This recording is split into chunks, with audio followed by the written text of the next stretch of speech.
Drowning में ऐसा question जो आपको ये क्यू या फिर ये से क्यू आ सकता है या फिर वाइवा में आपको पूछा जा सकता है। It is mechanism of drowning. Mechanism of drowning. Drowning का मैकेनिज्म बहुत ज़्यादा सिंपल है। क्या क्या होता है मैं आपको बेसिकली समझा दूंगा, तो आप थोड़ा ध्यान दीजिए।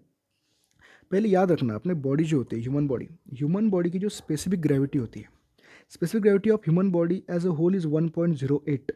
एंड वाटर की जो स्पेसिफिक ग्रेविटी होती है, स्पेसिफिक ग्रेविटी ऑफ वाटर की जो होगी, it is 1, consider as a 1, वो 1 होगी। अब याद रखो, अपने बॉडी के 1.08 और specific gravity of water is 1। तो इसकी वजह से आप यहाँ से क्या समझते हो कि major proportion of body, human body has a tendency to float, इसे नोन एज नेचुरल बायोन्सी। अपने बॉडी की नेचुरल, अपने बॉडी में जैसे लंग्स होते हैं, जैसे पूरी जो बॉडी है अपनी, उसकी टेंडेंसी होती है to float as a natural buoyancy. Natural buoyancy की वजह से आप फ्लोट कर सकते हो। बायोन्सी मतलब अपथ्रस्ट, एक अपवर्ड फोर्स लगता है लिक्विड की वजह से आपको। तो नेचुरल टेंडेंसी क्या है कि आप फ्लोट करोगे, बट आपके एंजाइटी की वजह से आप पानी में डूबते हो। तो प्रोसेस बता देता हूँ मैं ड्रॉनिंग का मैकेनिज्म, फिर आपको अच्छे से पता चलेगा। याद रखना, जब भी कोई पर्सन पानी में गिरेगा, fall in water, sinks to depth, वो क्या करेगा, पानी में जैसे गिरेगा तो कोई मोमेंटम की वजह से पानी में गिरेगा। तो मोमेंटम कौन एब्जॉर्ब करेगा, पानी। तो पानी में वो पर्सन नीचे जाएगा, it will sink to a depth, नीचे जाएगा। अभी ये जो डेप्थ में पर्सन गया है, यहाँ पे उस पर्सन की डेथ हो सकती है बिकॉज एक्सीडेंटल रीजंस, जैसे कि उसको हेड इंजरी हो सकती है, या फिर coronary artery insufficiency, cardiac arrest, vagal inhibition, sensibility ज़्यादा अगर हुई तो वेगल इनिबिशन होगा, कोरोनरी आर्टरी इंसफिशियंसी या फिर हेड इंजरी की वजह से उसकी डेथ हो सकती है। मोस्टली नहीं होती है, जिनको स्विमिंग आती है उन सबको पता है कि इस कंडीशन में आप लोग बड़ी बड़ी जगह से छलांगे मारते हैं पानी में। कोई कोई लोग तो हेलीकॉप्टर से नीचे करते हैं, कोई क्लिफ जंपिंग करते हैं, पर किसी की डेथ नहीं होती। आपको समझना है क्या होगा। अभी जैसे पानी में कोई आदमी गया, तो नेचुरल बायोन्सी की वजह से वो राइज करेगा, rise up due to buoyancy. अभी वो पर्सन क्या करेगा, जो पर्सन डूबने वाला है, ड्रॉनिंग वाला, ऊपर आने के बाद it will try, the person will try to breathe and cry for help.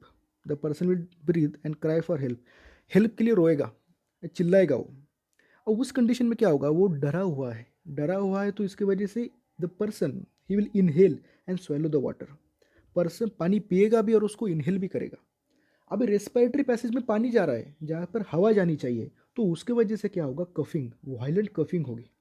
Violent coughing की वजह से क्या होगा, जो आपके लंग्स के अंदर हवा है, रिजर्व एयर, वो बाहर आ जाएगी, diminishing the reserve in the lung, air reserve in the lung. अभी जो हवा नेसेसरी बॉडी में थी वो तो बाहर आ गई। अब इस कंडीशन में और क्या होगा, फोर्सफुल एक्सपायरेटरी एफर्ट हो जाएंगे। पर्सन पानी अंदर आ रहा है, इसलिए रेस्पिरेटरी, जो रेस्पिरेटरी मूवमेंट्स है, इंस्पिरेशन एक्सपिरेशन, वो फोर्सफुल हो जाएंगे। अब इस कंडीशन में क्या होता है, आपके लंग्स में म्यूकस होता है, मतलब सरफेक्टेंट होता है, वाटर बाहर से चला गया और थोड़ी फार एयर होती है। तो ये वाटर, एयर और म्यूकस, ये तीनों मिला के खुद को मिक्स करके बनाते हैं फ्रोथ, खुद को मिक्स करके बनाते हैं फ्रोथ। अब फ्रोथ याद रखो, फ्रोथ ना बॉडी के लिए बहुत बुरा है। क्यों बुरा है समझो। फ्रोथ क्या करता है, एयर की एंट्री को ब्लॉक करेगा।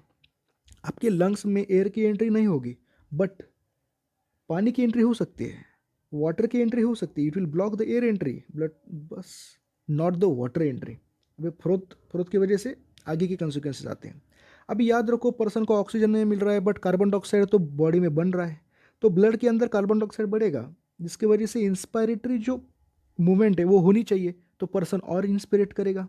अभी देखो, अभी तक मैंने ये जो पूरे स्टेप आपको बताए, इस कहाँ पे भी पर्सन की डेथ नहीं हुई है, पर्सन जिंदा है, पर्सन जिंदा है, बट एट अ कंडीशन, वो भी कंडीशन बताऊंगा मैं जहाँ पे डेथ होती है। अभी ब्लड में कार्बन डाइऑक्साइड बढ़ेगा, it will initiate respiration, inspiration, inspiration करेगा तो आदमी फिर पानी पिएगा, पानी को इनहेल करेगा, क्योंकि पर्सन डरा हुआ है। अभी repeated coughing and churning of air, जिसकी वजह से फ्रोथ बनेगा। रिपीटेड कफिंग करेगा, एयर की चर्निंग होगी और फ्रोथ बनेगा। अभी जो फ्रोथ बन रहा है, इसकी वजह से पर्सन को बहुत ज़्यादा तकलीफ होती है, क्योंकि पानी अंदर एंटर कर रहा है, बट एयर अंडर एंटर नहीं कर पा रही है।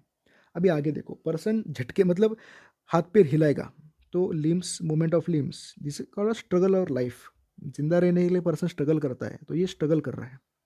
इस कंडीशन में जो आदमी है, जो नीचे डेप्थ में गया है, फिर से ऊपर आएगा, राइज अगेन, फिर इनहेल द वाटर, फिर सिंक, डूबेगा, फिर ऊपर आएगा, सिंक एंड राइज। पानी नीचे जाना ऊपर आना, पानी में नीचे जाना ऊपर आना, इट विल गो ऑन जब तक आदमी में ताकत है, आदमी हाथ पैर हिलाता रहेगा, sink and rise. At a condition, वो मैंने आपको बताया था एग्जॉशन होता है बॉडी में, eight a condition, at a point person की सारी ताकत, सारी एनर्जी निकल जाएगी और एग्जॉशन, वो थक जाएगा। एग्जॉशन होगा, इनसेंसिबिलिटी होगी, एग्जॉशन एंड इनसेंसिबिलिटी, बॉडी में कोई सेंस से फीलिंग नहीं रहेगी, और body will sink at the bottom, body bottom में जाएगी। बॉटम में जाएगी तो वहाँ पे उसको आएंगे झटके, कन्वर्जेंस, कन्वर्जेंस आएंगे, झटके आएंगे, बॉडी में मसल का स्पाजम होगा, मसल स्पाजम होगा, क्लेंच हैंड, खुद को बचाने के लिए हाथ ऐसे क्लेंच हो जाएंगे, कैडावरिक स्पाजम जिसे अपन कहते हैं। And at the last there will be death of the person, death of the person. ये सारे जो मैंने आपको बताए, इस पर थोड़े थोड़े हर एक पॉइंट को याद रखना आपको ज़रूरत है, थोड़े थोड़े कुछ कुछ point, violent coughing, formation of froth, froth क्या परेशानी करता है, ये स्ट्रगल फॉर लाइफ, ये आपको याद रखना है।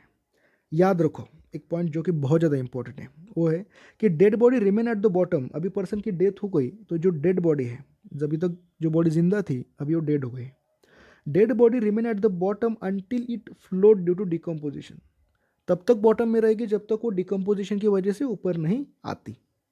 पैथोफिजियोलॉजी याद रखो, अभी तक आपने जो भी सुना, जो भी मैकेनिज्म पढ़ा, इसमें याद रखो पैथोफिजियोलॉजी मतलब ब्रीदिंग में क्या क्या बॉडी में होगा, ब्रीदिंग की वजह से, ये ड्रॉनिंग की वजह से। अभी inhalation of fluid in lung, lung में आप फ्लूइड इनहेल कर रहे हो तो आपको लगेगा, देखो सबसे most of the point, pulmonary hypertension होगा, ओके, ब्रोंको कंस्ट्रिक्शन होगा, ओके, एयरवे रेजिस्टेंस बढ़ेगा, ओके, रिफ्लेक्स वैसो कंस्ट्रिक्शन होगा, रिफ्लेक्स वैसो कंस्ट्रिक्शन, क्योंकि ब्लड क्यों बढ़ता है, वैसो कंस्ट्रिक्शन की वजह से। डीनेचुरेशन ऑफ सर्फेक्टेंट, फ्रोथ बन रहा है तो डीनेचुरेशन ऑफ सर्फेक्टेंट होगा। Fall in lung complex, lung का कॉम्प्लेक्स गिर जाएगा, lung tissue ventilation, lung tissue का वेंटिलेशन कम होगा, एबनॉर्मल वेंटिलेशन होगा, हाइपोक्सिया, हाइपरकैप्निया, CO2 बढ़ेगा तो रेस्पिरेटरी एसिडोसिस होगा, एस्पेक्सिया होगा एंड डेथ होगी, एस्पेक्सिया होगा, डेथ होगी। अभी आपको बेसिकली मैं इसमें से बुक में से दिखा देता हूँ, जो जो पॉइंट अपन ने अभी पढ़े, जो जो पॉइंट अपन ने अभी पढ़े, ओके, जो जो पॉइंट अपन ने अभी पढ़े। मैकेनिज्म ऑफ ड्रॉनिंग देखो, मैकेनिज्म ऑफ ड्रॉनिंग में सबमर्जिंग वाटर, पानी में पर्सन गिर जाएगा, एयर पैसेज में पानी चला जाएगा, एस्पेक्सिया होगा। अभी यहाँ पे बन रहा है froth, air water and mucus, froth बनेगा। अटेंड फॉर इंस्पिरेशन, तो पानी, अटेंड फॉर इंस्पिरेशन की वजह से there will be more water inhaled, cough reflex, try to dry out water, इसमें एयर बाहर चली जाएगी, नीड फॉर एयर जिसकी वजह से फिर से फ्रोथ बनेगा, एंड लास्टली डेथ हो जाएगी।